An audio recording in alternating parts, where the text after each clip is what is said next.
de Combate à Cólera vai trabalhar na definição de prioridades orçamentais no quadro do Plano de Resposta para travar a propagação da doença. De acordo com a Ministra da Saúde, para além das ações de prevenção em curso, existem já diligências para a aquisição de vacinas contra a cólera. A Ministra justificou que, neste momento, o Plano de Combate à Cólera constitui prioridade do Estado para a garantia da saúde pública das populações. Em relação à vacina para prevenir a propagação da doença, sobretudo nas províncias de Luanda, Bengo e Colibengo, referiu que os contactos junto da Organização Mundial da Saúde, países produtores e outros parceiros já foram mantidos.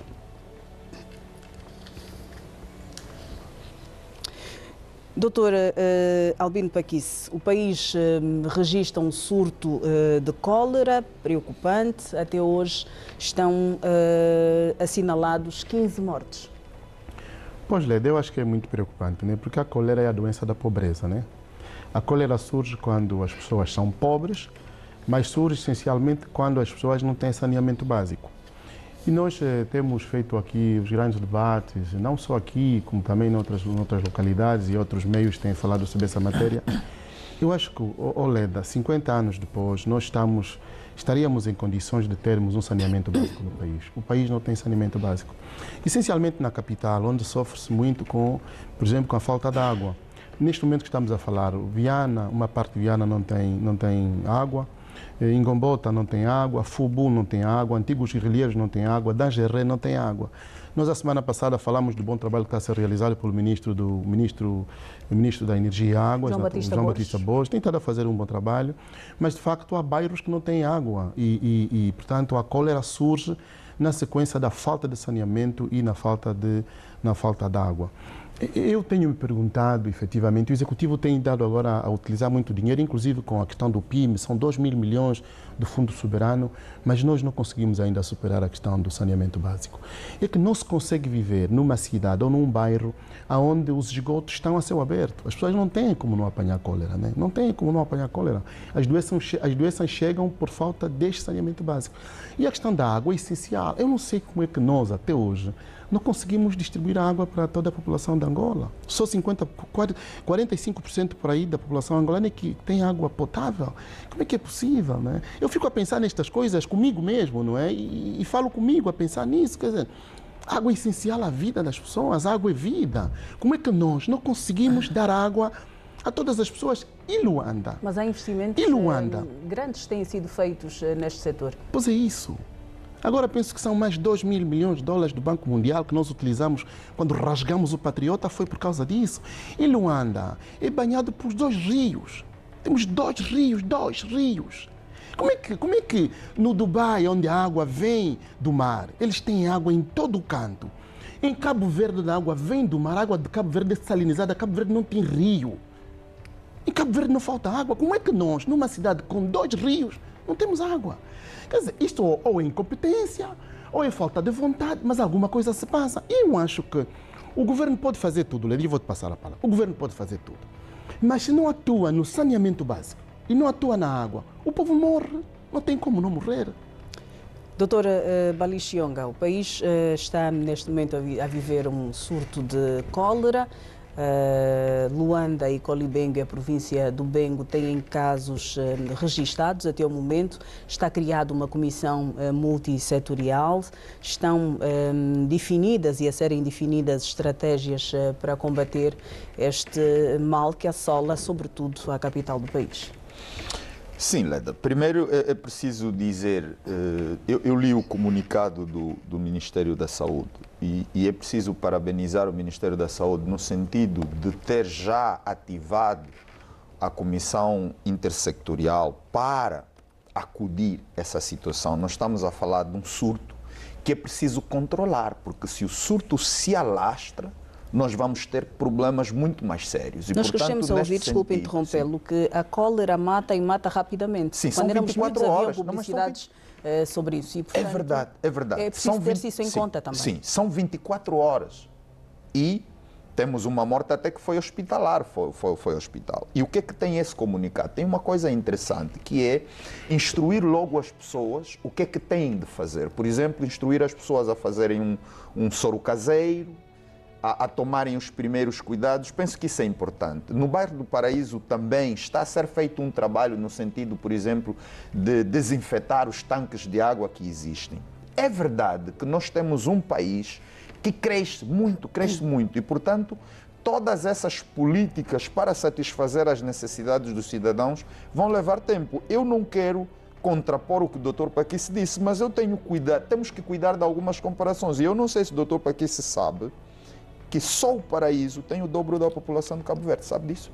Sim. Nós estamos a falar de 1 milhão. Nós estamos no Paraíso, nós estamos a falar de mais de 1 milhão. E, portanto, este surto não deve ser motivo para desmerecer todo o trabalho que foi feito. Agora, é verdade, Leda, que a questão do saneamento, eu conheço nações pobres que têm saneamento. Por quê? Porque, Dr. Paquice, nós também temos que dizer às pessoas lá em casa... Mas é isso que eu estou a dizer, Dr. Balino. Pois, mas deixa-me só terminar, né? Deixa-me só terminar. Nós temos que dizer às pessoas lá em casa que o saneamento básico tem 2 níveis. Tem o nível estatal, aquilo que o Estado tem de fazer. Mas depois tem o nível familiar, o nível pessoal. Nós temos de ser capazes, em casa, de cuidar do nosso próprio lixo. Sabe que as empresas que recolhem o lixo, de quanto em vez queixam-se, inclusive, da falta de colaboração dos cidadãos, de levarem o lixo no lugar, no momento e na hora. Eu sei. Então, temos de partilhar essa responsabilidade para não fazermos com que as pessoas lá em casa relaxem. No entanto, eu subscrevo a tese de que nós temos de ser capazes de controlar o surto. E nós não podemos nos permitir, enquanto país, com a evolução que nós fizemos... E, aliás, nós ficamos sem a cólera por mais de 20 anos. Pois. Por exemplo, desde os finais dos anos 90, que não tínhamos registros de cólera no país. Isso também deve significar que regredimos em alguma coisa. Leda, e isso é mau. Não, Dr. Balino, isso é mau no sentido... Nós regredimos, sabes? Por isso é que eu estou a dizer, é mau por termos regredido. Pois. Ora, como regredimos, muito mais do que... É verdade que a Comissão Multissetorial, para controlar, é fundamental. É preciso controlar, para que não se alastre o surto. Aliás, estamos a falar de Luanda, Bengo e Coluibengo. Isso significa que nas outras províncias temos que prevenir ainda mais, porque pode acontecer. Mas, ao mesmo tempo, Leda, é preciso olhar para a questão da vacina. Por quê?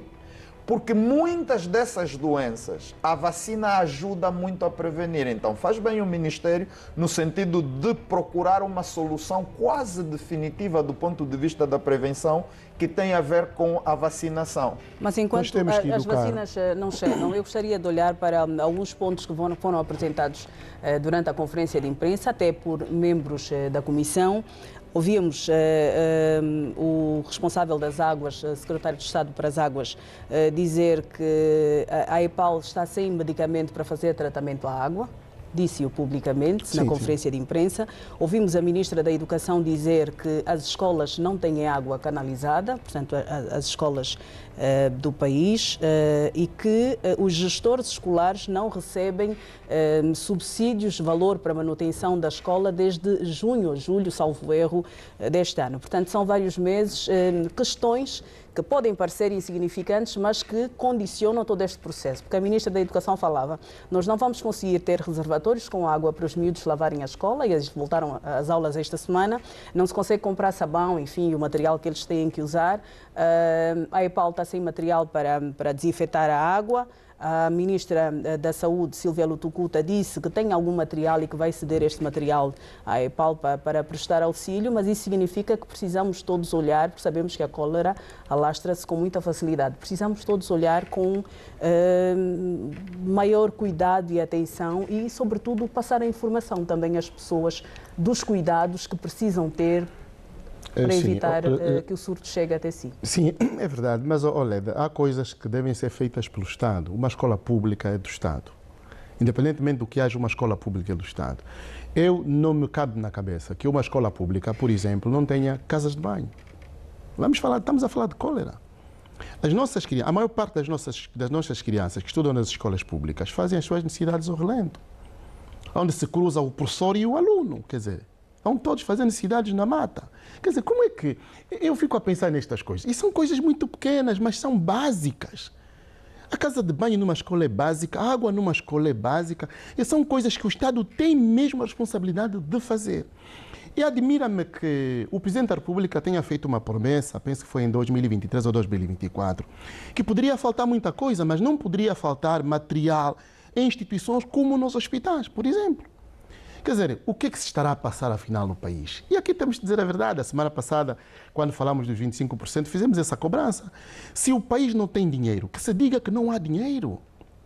Porque não é só das escolas que nós estamos a dizer que não têm condições, mas também são os hospitais, Leda Maquaria e telespectadores da TV Zimo, que estão há 9 meses sem receber os pagamentos. Os que fazem serviços nos hospitais, os que levam medicamentos nos hospitais, fazem limpeza nos hospitais, levam a comida nos hospitais para os doentes, estão há 9 meses sem receber o dinheiro. O que é que se passa no país? E, portanto, nós, neste aspecto, regredimos. É verdade que muitas vezes nós aqui culpamos a ministra, eu, pelo menos, culpo, é responsabilidade da ministra tratar disso, mas é do governo, no seu todo. A questão do saneamento básico, a questão da água e a questão das condições mínimas para as pessoas poderem viver e sobreviver. Doutor Bali. O doutor Bali citou agora o bairro do Paraíso. Podíamos citar o Dangeré e outros bairros. Eu peço desculpas de dizer isso, mas aquilo que se vive nesses nossos bairros, aquilo não é vida. Não é vida. Eu levantei peço desculpas de dizer isso. Eu só levantei na televisão. Peço desculpas de dizer isso, mas aquilo não é vida. Eu penso que nós não precisamos aquilo ter não vergonha. É vida. Nós não precisamos ter vergonha da nossa pobreza. Exatamente. Agora, também temos de ter cuidado quando fazemos determinadas comparações. E a minha rápido, deixa-me só terminar isto aqui, foi só no sentido da comparação que fez. Mas é rápido. Eu penso que o Estado poderia, dentro daquilo que são as suas grandes responsabilidades, cuidar do saneamento básico nesses bairros. Mas o povo tem que ajudar. A Namíbia faz uma coisa interessante. A Namíbia congela o lixo. Né? Quem já foi a Vindu, que esteve na Namíbia, sabe que há uma hora em que os carros passam para tirar o lixo. E todo o lixo de cozinha, os namibianos têm este hábito, congelam, põem o lixo põem o lixo amarrado, naturalmente condicionado, põem o lixo na arca e quando o carro passa, vão ajudar. Isto aqui é ajuda que nós também devemos fazer. Porque há muita doença que chega às nossas casas é por causa da nossa falta de higiene. Isto também é verdade. E aqui, estamos a falar para a Angola toda, temos que ter esse cuidado. Porque o Estado não está a fazer uma parte, mas nós temos que fazer outra. E quando o Estado fizer, então aí complementa-se. Há coisas bonitas feitas. Aliás, os senhores participaram da conferência que elegeu as cidades mais limpas e as cidades mais organizadas. Sim, participamos. Lubango, não é a cidade mais limpa. Sim. Nós participamos, também não sei, a nossa geração cresceu e participou das campanhas de limpeza, a nível dos bairros, a nível das escolas. Por que é que os nossos estudantes hoje não podem limpar as escolas e mantê-las organizadas? Mas é um hábito que nós podemos continuar a criar, exatamente. Estamos a educar, estamos a criar cidadãos para o país, não é? Para o mundo. E acho que podemos todos fazer a nossa parte. Isso ajudaria ou não, doutor Bali Chionga? Primeiro, a passar responsabilidades a estes meninos que serão senhores depois e fazer com que todos se sintam parte de um processo que também se vão beneficiar. É possível ou não mudarmos ainda a mentalidade É claramente possível. Por isso é que eu estou a dizer, eu estou de acordo que o Estado tem de continuar a fazer a sua parte. Essa questão das dívidas com as empresas que prestam serviço, quer no setor da educação, quer no setor da saúde e outros setores, essa dívida tem de ser paga e aqui podemos fazer um apelo à Ministra das Finanças que trata esse assunto. Por quê? Porque nós estamos a falar do impacto na economia. Isso tem impacto na economia. Mas, Leda, volto a dizer, nós não devemos baixar a guarda em relação àquilo que nós temos de fazer. Eu tenho experiência de vida na zona rural. E, Leda, há pobreza na zona rural, mas o lixo trata-se, o lixo cuida-se. Eu estudei numa escola onde nós fazíamos limpeza nas nossas escolas. Nós cuidávamos da própria escola. Aliás, há uma coisa, Leda. Quando você limpa o seu próprio quarto, você suja menos. Você tem mais cuidado. Por quê? Porque no momento em que você começa a sujar, você logo percebe que vai ser você a voltar a fazer. Hoje, se nós pedirmos os estudantes para tirar um papel, sai um escândalo. Os encarregados vêm porque isso é tarefa do Estado, o meu filho não pode fazer esse trabalho. E então, Leda, nós estamos a perder uma oportunidade de educarmos os nossos filhos a cuidarem desse país de forma melhor. Nós às vezes dizemos, não, aquilo que nos aconteceu, as dificuldades que tivemos, não vamos transmitir aos nossos filhos. Mas há valores. E o trabalho é um valor, a participação é um valor. Não estou a dizer, por exemplo, que todo o trabalho na escola deve ser feito por estudante. Eu volto a dizer, Leda, o estudante tem que ter uma criança, quando vai para a escola, tem de plantar uma árvore e cuidar dela, até ela crescer ou quando terminar a formação naquela escola. Tem de saber participar da vida, e participar da vida é também torná-la limpa. Então eu acho, Leda, que estas duas coisas têm de ser feitas. Agora, não podemos tirar a responsabilidade do Estado de que há muitas empresas, por exemplo, que são pagas para fazer limpeza e de facto não fazem. Vamos seguir a olhar para outra matéria. O Ministro da Cultura considera falsa a narrativa segundo a qual a cultura só gasta dinheiro e não produz nada. Filipe Zau, que falava à TV Zimbo por ocasião do Dia Nacional da Cultura, cujo ato central decorreu na província